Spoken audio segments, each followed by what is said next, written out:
Welcome to the Midlife Financial Pivot. In this video, we will guide you through building stability and accelerating wealth in your mid-30s, especially if your income is rising and your situation includes self-employment via an S-Corp. First, we will set the stage and outline the roadmap. Then, we will move through safety, investing, housing, and professional guidance. Finally, we will wrap with key takeaways, a short quiz, and next steps. Here is our agenda. First, we discuss why a pivot is needed now. Next, we provide a brief disclaimer. Then we build your safety net, unlock self-employed retirement power, and run through housing math and risks. After that, we simplify the investing strategy and map cash flow allocations.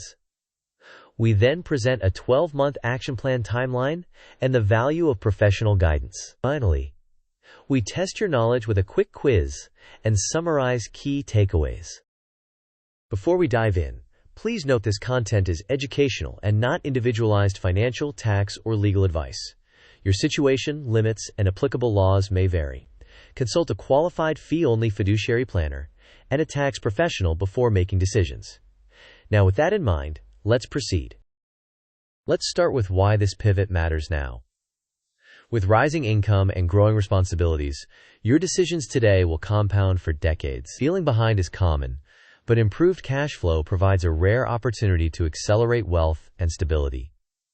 Next, we will align the mindset that supports action. To shift into a successful pivot, we start with mindset. Reframe feeling behind into recognizing you are on a runway designed to catch up. Prioritize systems over willpower by automating savings and investments. Accept that trade-offs are necessary.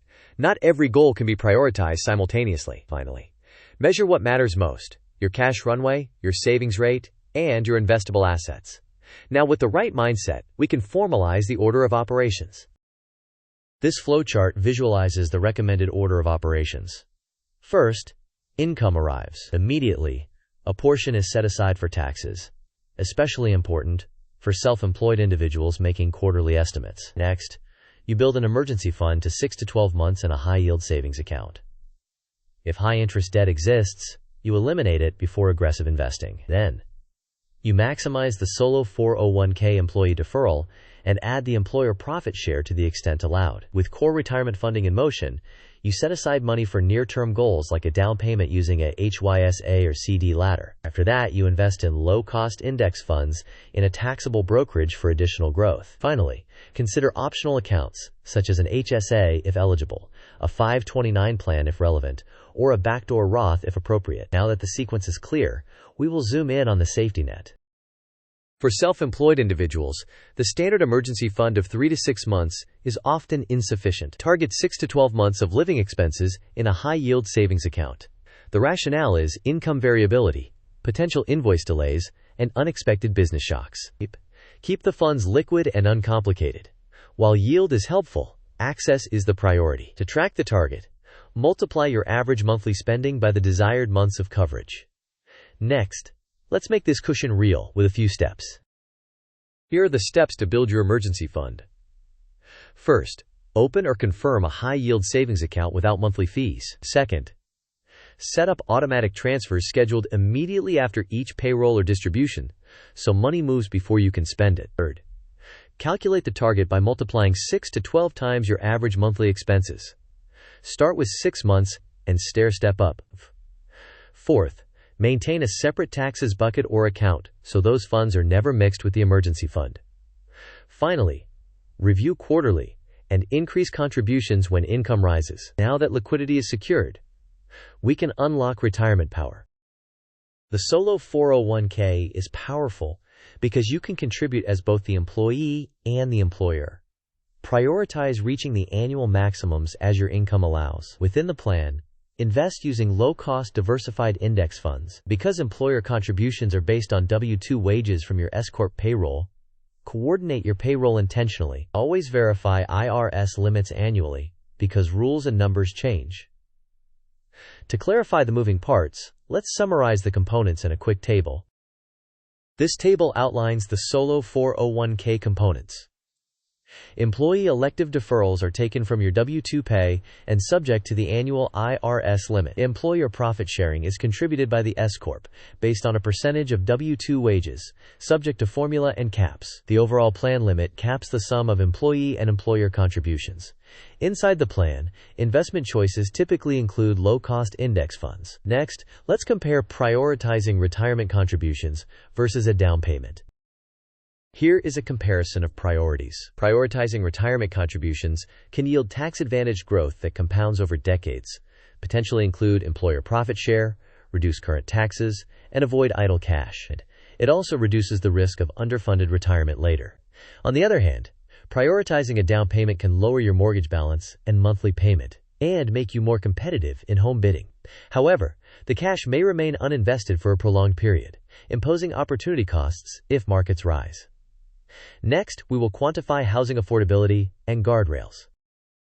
For housing, targeting a PITI payment of $2,300 to $2,500 on a $9,000 monthly take-home is conservative. As a rule of thumb, aim to keep housing near 25 to 28% of gross income. Budget at least 5% of the home price for closing costs, moving, and initial maintenance. Do not sacrifice your emergency fund or reduce retirement contributions just to increase the down payment slightly. Prior to shopping, run a stress test by modeling a 1 percentage point higher interest rate and a 10% lower home price to understand payment sensitivity. Now let's visualize cash flow allocations. This pie chart shows a suggested starting allocation. It is an example, not a requirement. Adjust the slices to match your circumstances. The taxes slice reflects quarterly estimates for self-employed individuals. As the emergency fund reaches its target, you can redirect that portion to investing or other goals. Next, let's outline a practical approach to saving for a down payment without jeopardizing liquidity. To plan your down payment, estimate the total cash need by adding the down payment and at least 5% of the home price for closing costs, moving, and repairs. Park these funds in a high-yield savings account for flexibility, or use a certificate of deposit ladder if the timeline is 6 to 18 months. Automate transfers to a clearly labeled sub-account. Review the timeline each quarter and avoid pausing retirement maxing for small down payment improvements. Maintain an inspection buffer because first-year fixes often arrive quickly. Now, let's test your understanding with a quick quiz. Quiz time. The question is, for a self-employed person with variable income, what is a prudent emergency fund target? The options are 1 to 2 months of expenses, 3 to 6 months of expenses, 6 to 12 months of expenses, or 12 to 24 months of expenses. You may pause the video now to think about the answer. We will discuss the answer in the next section of the video. The correct answer is 6 to 12 months of expenses. Because self-employed income can be variable, a larger buffer protects your cash flow and reduces risk during slow periods. Next, we will simplify the investing approach. Keep investing simple. Use low-cost, diversified index funds such as a total market fund, an S&P 500 fund, and, if appropriate, a bond fund. Automate contributions. Prioritizing the solo 401k and then taxable brokerage. Avoid unnecessary complexity. Consistent contributions generally beat attempts at perfect market timing.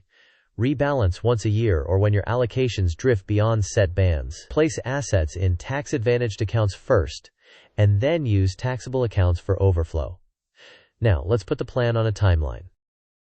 This timeline maps the first year. In months 1 to 2, set up the high-yield savings account, create a separate tax bucket, and begin automatic transfers. By month 3, target 3 months of emergency fund coverage.